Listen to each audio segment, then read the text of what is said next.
My name is Aman McLean, and today I am going to be doing a presentation for my Borders and Peoples class. Within my presentation, I am going to talk about the emergence of borders. Prior to that, I am going to talk about what life was like before the emergence of borders and how they came to be, and with them, how statehood and citizenship has emerged with it. I am also going to connect the emergence of borders and things like citizenship to the direct relation of racism and how it's used and constructed to keep people out of certain areas and to keep control within certain areas. I'm going to touch on Central America, and I'm also going to touch on European colonialism as well as the rise of citizenship, or the concept of citizenship and democracy in ancient Greece, to completely tie in my concept or my point of view. So I want to begin with life before borders and peoples. Before these people came along and created these imaginary lines that we live by today, and we allow us to have patriotism and these nations and all of this stuff, people roamed the world freely. People were naturally nomadic, traveling from Africa, where the first civilizations were founded, and all throughout the world, we have these people traveling because there's people in on various continents, in various places, on different regions, all throughout the world. When we have the rise of empires and imperialism, so these people have been traveling freely. There's no idea that, or there's no passport, there's no citizenship. You live here today, you get up and move tomorrow. You are allowed to do that if you have the economic resources to be able to do that for yourself.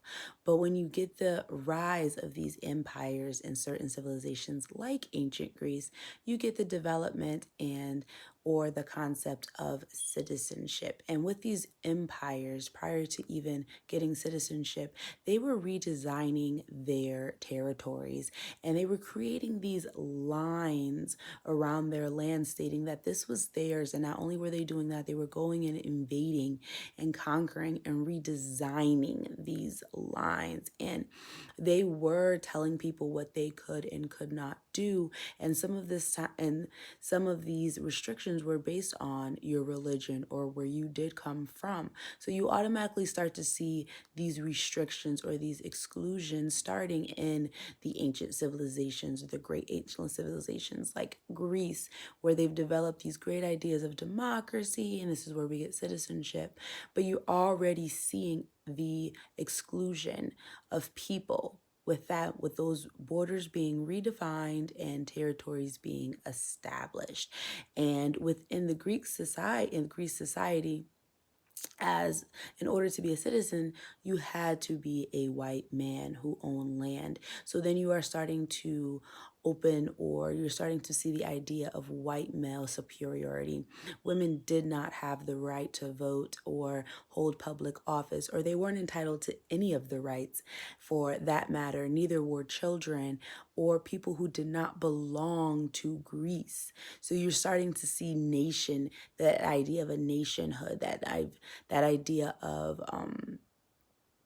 a country start to form with these borders and these territories being created. If you did not belong to this particular area, you weren't entitled to the rights regardless. And if you did belong, you had to be a white male who owned land. So that automatically excluded any people of color who may have been living in the area. So with that, you're also seeing the creation and the idea of racism being created, or people being excluded based on their color or what they look like.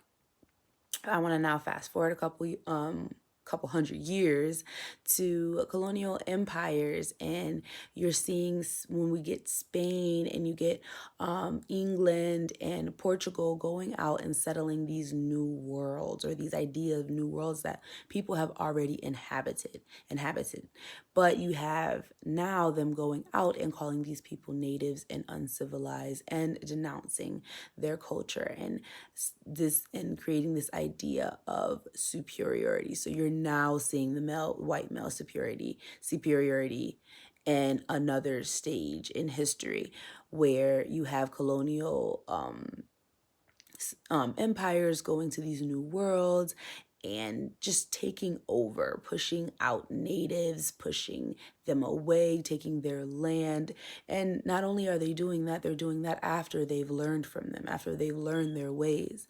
And you also see with England, most importantly, I want to touch on, and their 13 colonies coming in and taking the land from the Native Americans. But not only doing that, them realizing that Native Americans and white indentured service are not conducive to cultivating their land and providing the resources or goods they need to become the economic prosperous society they are aiming for. So we have to always remember that the colonies were not founded on freedom or opportunities in freedom.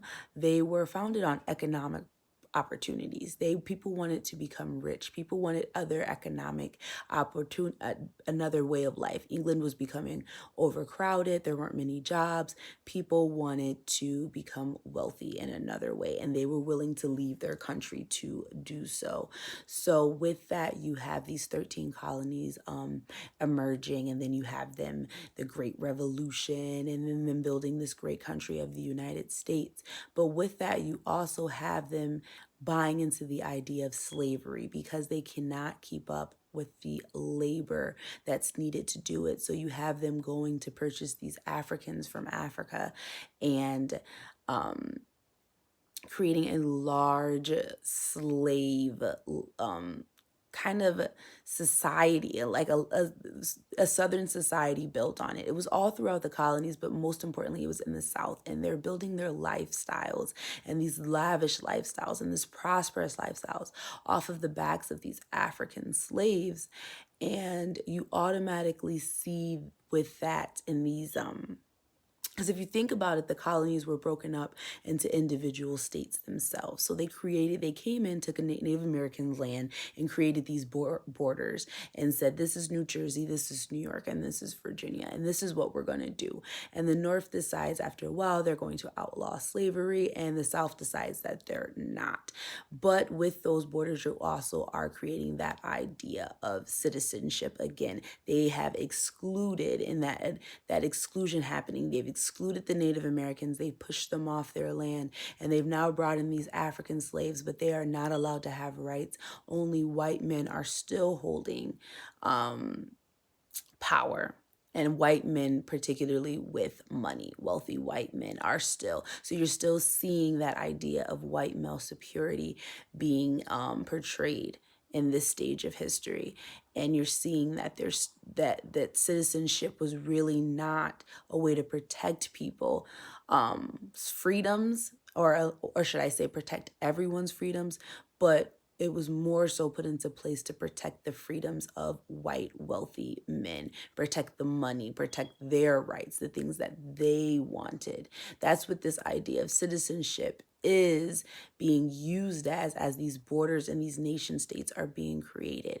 So now I want to talk about the not necessarily the start, but one of the main factors in the disputes or the connection to the Mexican border. So then you have the colonies or the New America occupying land all the way from New England to Georgia. But you have Florida and states like California, New Mexico, and Texas still being occupied and owned by Spain. These are still Spanish territories, and then you still have the Louisiana Purchase.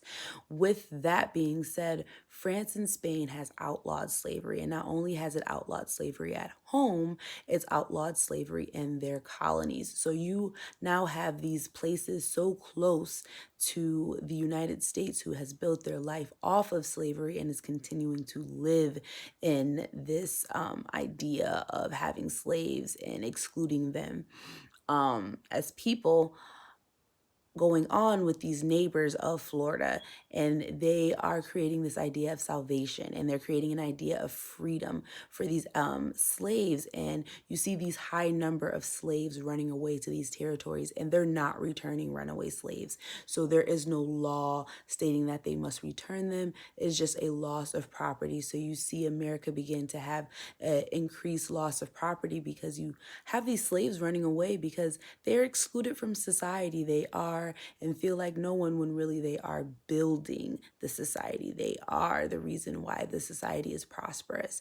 So then you see America begin to expand when it was not supposed to really suspend. You see them purchasing the Louisiana Purchase, and you see them expanding their borders so they can also expand their idea of slavery and exclude or kick out any ideas that are conflicting with those ideas of slavery. So you see the wars begin with Spain and which is today Mexico, but then with Spain, and you see them claiming the territories of Florida and claiming the territories of Texas and claiming the California, New Mexico, and all these different territories, and pushing Mexico or Spain back and redefining and recreating a border that prior to that did not exist. And you will see that for a long time there'll be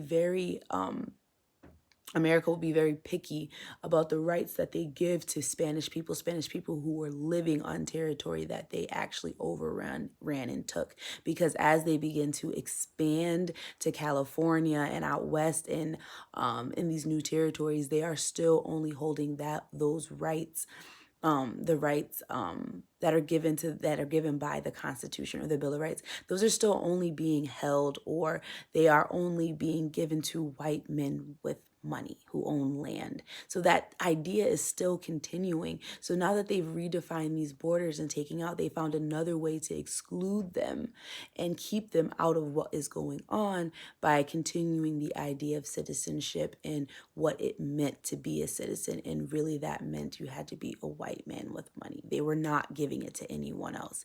So they're also redefining these words, and they're trying to keep them out. They don't want them in, and they're pushing them out the best way we can. And honestly, if we fast forward today, we still see that a lot of these Spanish or Mexican people, however Americans are defining them as, they have lived here since the beginning. And we came in and took over, not necessarily we, but Americans came in and took over and stole their land or won their land through a war, and are now telling them that they do not belong. Again, finding another way to exclude people in a society.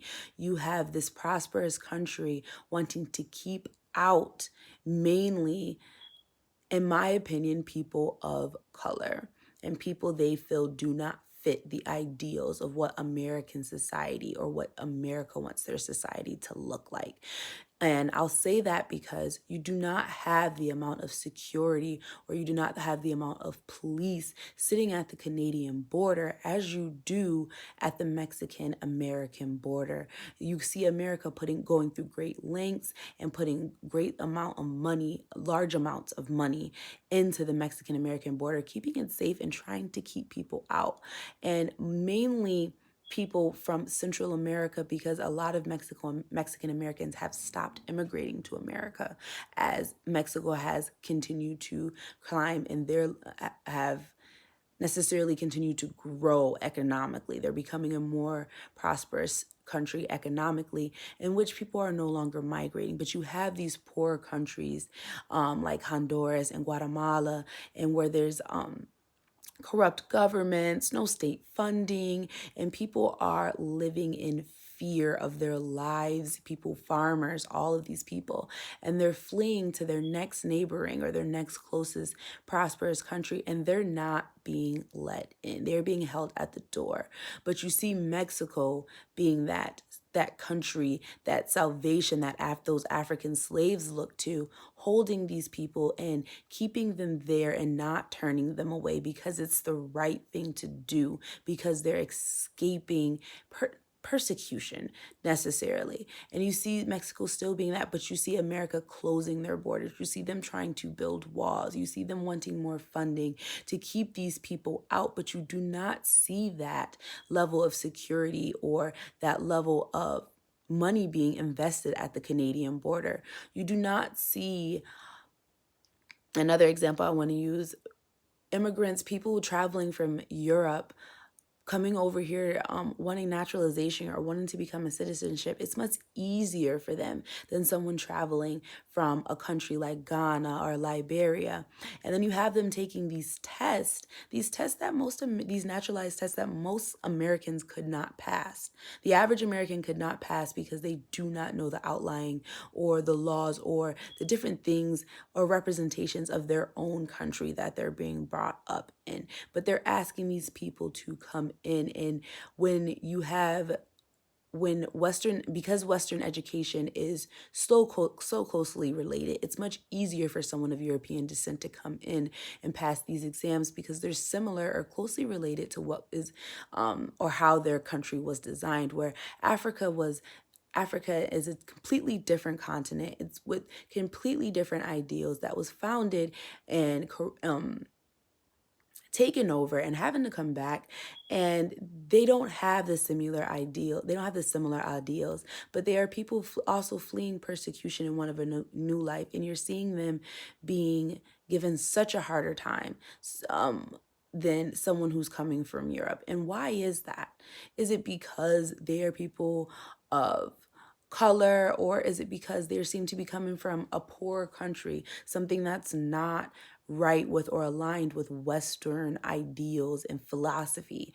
And because they're not, America puts up that much more of a wall to keep them from coming in. If they can't align with the American philosophy, the American culture, if they can't look like America, if they can't be like America, they are doing what they can to keep these people out and again exclude. But then but you also see America still treating their own people, their own citizens, their people, and typically the people of color, as second-class citizens. And you're seeing that through the social injustices that are taking place, the amount of minorities in prisons, the educational system, and where the money is being spent and where the money is going. You're still seeing all of that. And even with us being born as citizens, you're still seeing that they're able to use race and citizenship and borders. So far as, I'll use this for an example. In an inner city area, if most poor black people live in that inner city area, they cannot go to those suburban schools.